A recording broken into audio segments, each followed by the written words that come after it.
Hello my dear student, welcome back to my channel Pilu education study channel. बच्चों, 7 मार्च को यही paper social science का, सामाजिक विज्ञान का पेपर आएगा। ठीक, यह है सामाजिक विज्ञान का paper, viral paper 2024 board exam के लिए। 7 मार्च को सामाजिक विज्ञान का पेपर है। 7 मार्च को ऐसा ही पेपर आपको यही प्रश्न मिलेंगे हर जिले के लिए, बच्चों के लिए इम्पोर्टेंट है। सामाजिक विज्ञान का इस वीडियो को देखने के बाद आप सामाजिक विज्ञान में 95 यानी कि 95 स्कोर करोगे, क्योंकि इसमें ये वायरल पेपर है। क्योंकि इसमें जितने भी क्वेश्चन हैं आपको 100% क्वेश्चन यहीं से देखने को मिलेंगे। आप एग्ज़ाम देने के बाद मिला लेना एक एक क्वेश्चन। आप कहोगे सर जी वाकई में सब क्वेश्चन यहीं से मिले थे। तो बच्चों, ये 10th क्लास का सामाजिक विज्ञान का प्रश्न पत्र है। 3 घंटे 15 मिनट, ये तो आपको मालूम होगा, पूर्णांक 70 है। तो बच्चों, ये आपके निर्देश हैं, सामान्य निर्देश, जो हर बच्चों को मालूम नहीं है। तो मैं आपको बता दूं, सभी प्रश्न अनिवार्य हैं। प्रारंभ के 15 मिनट परीक्षार्थियों को प्रश्न पत्र पढ़ने के लिए निर्धारित हैं। ये प्रश्न पत्र 2 खंडों में आ और वा में विभाजित है। खंड आ में 20 अंक के बहुविकल्पीय प्रश्न हैं, जिनका उत्तर आपको OMR शीट पर देना है। OMR शीट पर उत्तर अंकित किए जाने के पश्चात उसे काटे नहीं तथा इरेजर एवं व्हाइटनर आदि का प्रयोग ना करें। खंड वा में 50 वर्णनात्मक क्वेश्चन होंगे, जो वर्णनात्मक 1 और वर्णनात्मक 2, जो कि मैं आपको बताऊंगा। और मानचित्र संबंधित 2 प्रश्न होते हैं 10 नंबर के, बहुत ही मोस्ट इम्पोर्टेंट। तो वीडियो को अंत तक देखें। मानचित्र के बहुत ही मोस्ट इम्पोर्टेंट, और 1 या 2 वीडियो में आपको ये बिल्कुल ही पक्के हो जाएंगे। तो बच्चों, ये आपके प्रत्येक प्रश्न के लिए निर्धारित अंक, यानी इसमें हर प्रश्न पर आपको एक अंक दिया होगा उसके सामने। तो दिए गए मानचित्र को उत्तर पुस्तिका में मजबूती के साथ संलग्न करना है, आवश्यक है। और दृष्टिबाधित परीक्षार्थियों के लिए मानचित्र कार्य के स्थान पर अलग से प्रश्न लिखने के दिए गए हैं। तो बच्चों, ये आपका जो वायरल मॉडल पेपर है, तो बच्चों ये आपका मैं दिखा दूं मानचित्र वाला ये क्वेश्चन है, जो कि बहुत ही हल्का है और बच्चे हर कोई कर लेते हैं। तो बच्चों, ये पहले जो है एक एक नंबर के 5 आते थे, लेकिन अब क्या है कि 5 नंबर का आपका इतिहास का आएगा और 5 नंबर का आपका भूगोल में आएगा। ठीक, और बहुत ही मतलब 10 नंबर इसमें आपके पक्के हो जाएंगे इस वीडियो को देखने के बाद। तो इस वीडियो को आप अंत तक ध्यान से देखें। तो बच्चों, चलते हैं अपने वायरल पेपर की तरफ। तो बच्चों, ये आपका है वायरल मॉडल पेपर 2024, बहुत ही मोस्ट इम्पोर्टेंट। आप जिस पेपर को बहुत ही ध्यान से देखना और अभी ही नोट पैड लेके इसको एक अलग नोट्स में बना देना। क्यों कि मैं ये सेट ए है, सेट बी आएगा, फिर सेट बी आएगा, फिर सी आएगा, ये 3 सेट आएंगे। इन 3 सेटों में से एक भी क्वेश्चन आपको बाहर नहीं मिलेगा। आपको सब क्वेश्चन इसी सेट पेपरों में से मिलेंगे। तो कुछ पेपर क्वेश्चन आपको सेट ए से मिल जाएंगे, कुछ बी से मिलेंगे, कुछ सी से मिलेंगे। इसलिए आप सेट ए और बी और सी जरूर देखें। तो बच्चों, ये बहुत ही मोस्ट इम्पोर्टेंट पेपर है। इस पेपर में से बाहर आपका कोई भी क्वेश्चन नहीं आएगा। 7 मार्च को आप पेपर देने के बाद एक एक क्वेश्चन को आप मिला लेना, बाकी में कहोगे सर जी सब क्वेश्चन इसी में से आए हैं। तो बच्चों, ये आपका पेपर है वायरल, बहुत ही मोस्ट इम्पोर्टेंट। तो 3 घंटे 15 मिनट का होता है और पूर्णांक 70। अगर आप ये तीनों सेट देख लेते हैं तो आपको 70 में से 65 अंक आपके कहीं नहीं गए हैं। ठीक, तो बच्चों, ये खंड आ में बहुविकल्पीय प्रश्न है। आप सबको मालूम ही है कि 2023 से बहुविकल्पीय प्रश्न हो गए 20, जो कि आपके फ्री के नंबर होते हैं। जो बच्चे ये 3 सेट अच्छी तरीके से तैयार कर लेते हैं, एक आप कॉपी ले लें और पेन ले लें और इनको विकल्प वाले सवालों को एक तरफ लिखें, और जो 4 नंबर वाले सवाल हैं उसको एक तरफ लिखें, और जो 6 नंबर वाले सवाल हैं उनको एक तरफ लिखें। तो इस तरीके से आप सेट ए और सेट बी और सेट सी अच्छी तरीके से तैयार कर लें। ठीक, और सभी सब्जेक्टों के आपको ABC 3-3 सेट मिलेंगे। उन 3-3 सेटों में जिन बच्चों ने अभी तक कोई तैयारी नहीं करी है वो भी 70 में से 65 अभी ले ला सकते हैं क्योंकि अभी 1 महीना है। ठीक, तो बच्चों पहला क्वेश्चन है खंड आ का बहुविकल्पीय प्रश्न, बहुत ही मोस्ट इम्पोर्टेंट नंबर, बहुत ही मोस्ट इम्पोर्टेंट क्वेश्चन है। संयुक्त राष्ट्र संघ की स्थापना कब हुई? तो बच्चों संयुक्त राष्ट्र संघ की स्थापना जो है आपकी 1945 में हुई है। मैं आपको हाईलाइट कर देता हूँ जिससे आपको सही से दिखाई दे। तो इसका का सही है। फिर है संयुक्त राष्ट्र संघ का उदय सर्वप्रथम किस देश में हुआ? तो संयुक्त राष्ट्र संघ का उदय सर्वप्रथम फ्रांस में हुआ। बहुत ही मोस्ट इम्पोर्टेंट क्वेश्चन है, कोई भी क्वेश्चन आपसे इससे बाहर नहीं जाएगा। और अगला क्वेश्चन है बच्चों, सूती कपड़ा मिल की रूपरेखा किसने रखी? तो इसका आंसर है रिचर्ड आर्कराइट। Richard Arkwright. ध्यान से बच्चों इसका आंसर लगाना। भारत में मताधिकार की आयु क्या है? तो भारत में मताधिकार की आयु 18 वर्ष है। प्रथम विश्व युद्ध का प्रारंभ कब हुआ था? तो ये हुआ था 1914 में। ठीक, इसके बाद है संयुक्त राष्ट्र संघ का मुख्यालय कहाँ है? तो संयुक्त राष्ट्र संघ का मुख्यालय आपका न्यूयॉर्क में है। फिर है भारत छोड़ो आंदोलन किसने प्रारंभ किया? तो भारत छोड़ो आंदोलन आपका महात्मा गांधी ने प्रारंभ किया। तो बच्चों ये आपके 7 क्वेश्चन बहुत ही मोस्ट इम्पोर्टेंट बहुविकल्पीय क्वेश्चन हो गए। अगला क्वेश्चन है आपका 8वां सेट ए का, नेपोलियन की पराजय कब हुई थी? तो ये हुई थी 1815। टिक मैंने इसलिए लगा लिए क्योंकि जिससे क्वेश्चन कोई गलत नहीं हो जाए वीडियो बनाते हुए, इसलिए मैंने पहले टिक लगा लिए हैं। कौन सा? क्योंकि बहुत ही मोस्ट इम्पोर्टेंट क्वेश्चन है बच्चों, कोई भी आप मिस मत करो।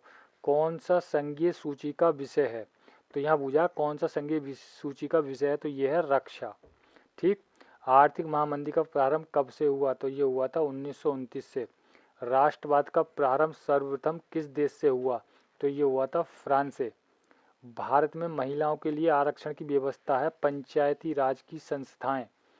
पाइपलाइन परिवहन का संबंध किससे है? तो ये है खनिज तेल से। निम्नलिखित में से कौन सा संघ सूची का विषय नहीं है? ये पूछ रहा है, नहीं है। ठीक, तो ये है शिक्षा।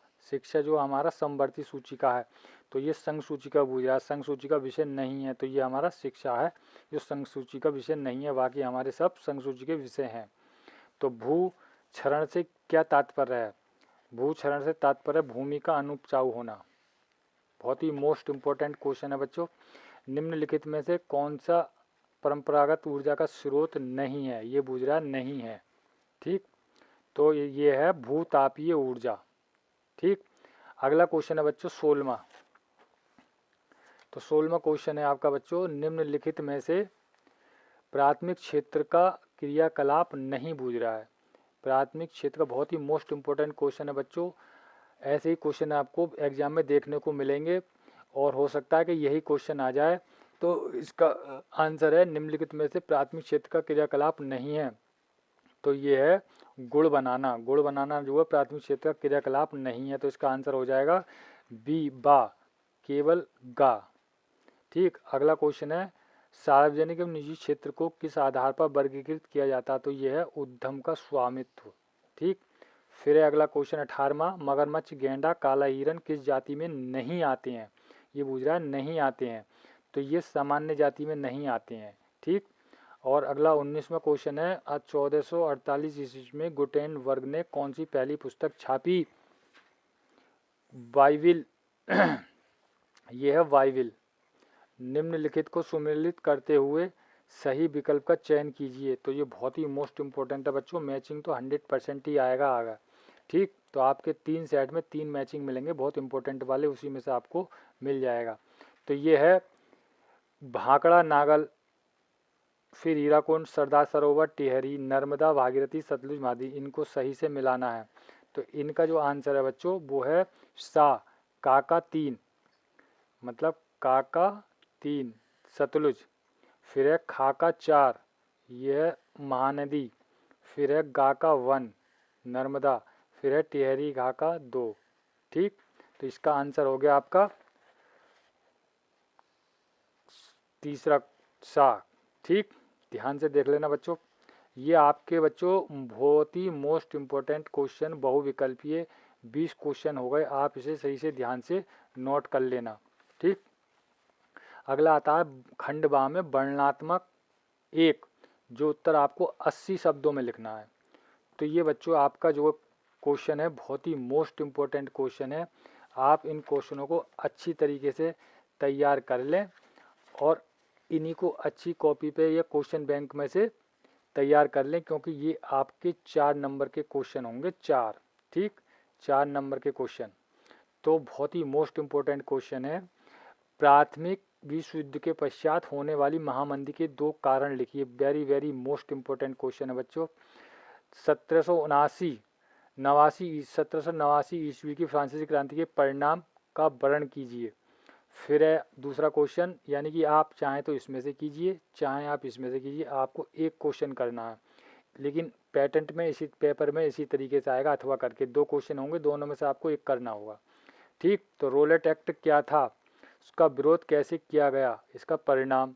तो ये भी बहुत ही मोस्ट इम्पोर्टेंट क्वेश्चन है बच्चों। और इसी में अथवा में दिया है असहयोग आंदोलन का वर्णन, कारण तथा प्रभाव। बहुत ही मोस्ट इम्पोर्टेंट क्वेश्चन है बच्चों सब। आप इनको अच्छी तरीके से तैयार कर लेना।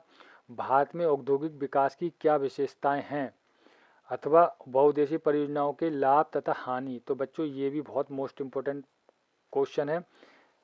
यानी कि आपको 3 सेट मिलेंगे, 3 सेट में से आपके सब क्वेश्चन आएंगे।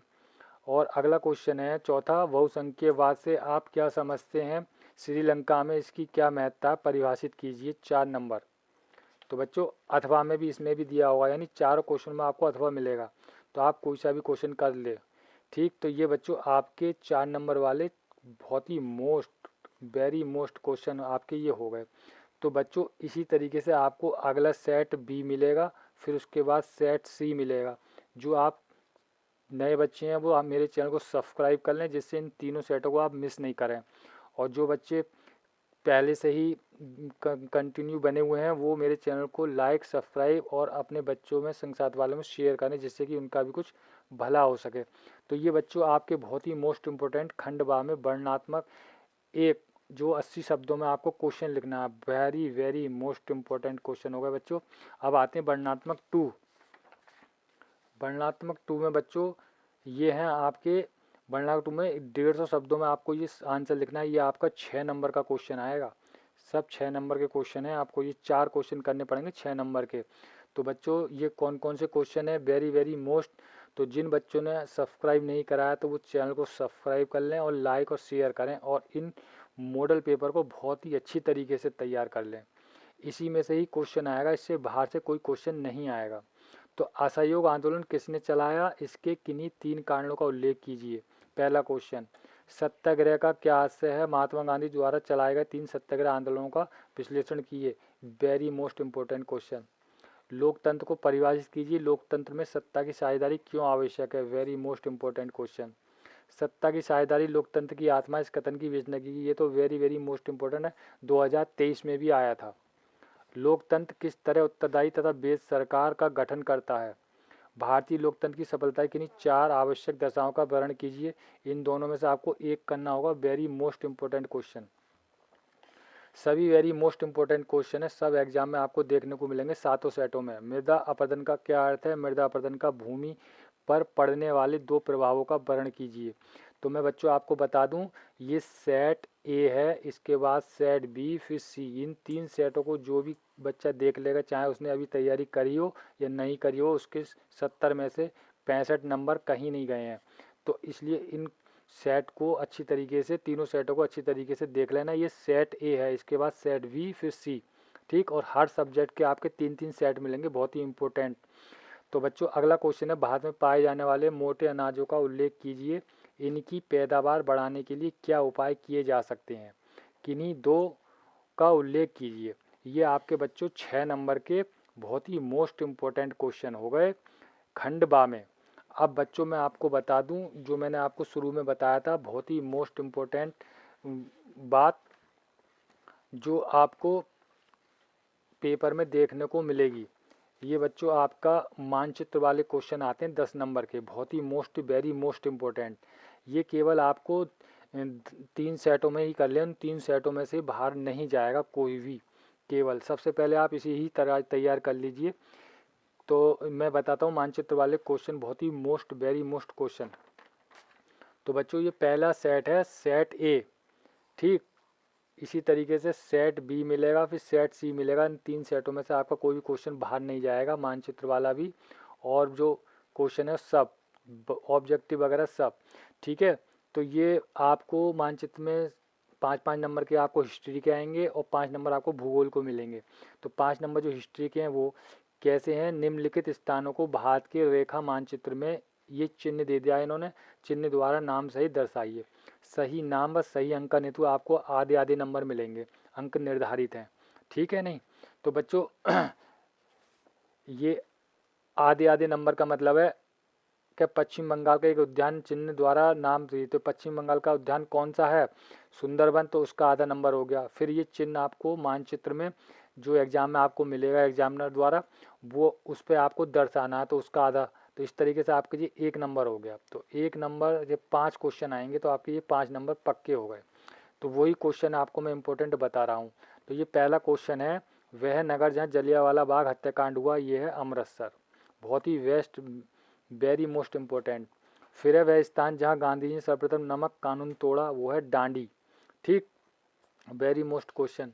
फिर है वह स्थान जहाँ नील की खेती करने वाले किसानों ने आंदोलन किया, ये चंपारण, ठीक। तो ये कहाँ पर है, ये आपको मानचित्र में दर्शाना, तो आधा नंबर उसका मिलेगा, आधा नंबर ये आपको इस तरीके से आंसर लिखने हैं। वह स्थान जहाँ सूती मिल श्रमिकों ने सत्याग्रह किया, ये है अहमदाबाद। फिर वह स्थान जहाँ दिसंबर 1920 में भारतीय राष्ट्रीय कांग्रेस का अधिवेशन हुआ, नागपुर। तो ये आपके 5 नंबर हो गए हिस्ट्री से, ठीक। अब आपके 5 नंबर जो क्वेश्चन है वो है भूगोल से। तो भूगोल से बच्चों ये 5 नंबर कौन कौन से हैं, क्वेश्चन कौन कौन से हैं। पश्चिम बंगाल का एक राष्ट्रीय उद्यान, ये चिन्ह दे दिया है इन्होंने, इस तरीके से आपको मानचित्र में दर्शाना है, चिन्ह द्वारा नाम सहित। तो ठीक है, तो ये है राष्ट्रीय सुंदरबन राष्ट्रीय उद्यान, इस चिन्ह को आपको मानचित्र में दर्शाना है पेपर में। तो आपका 1 नंबर हो गया पक्का। अगला क्वेश्चन है, नर्मदा नदी पर बना बांध, ये बांध का चिन्ह है, चिन्ह द्वारा नाम सहित। तो ये सरदार सरोवर बांध है और इस चिन्ह से आपको मानचित्र में दर्शाना है।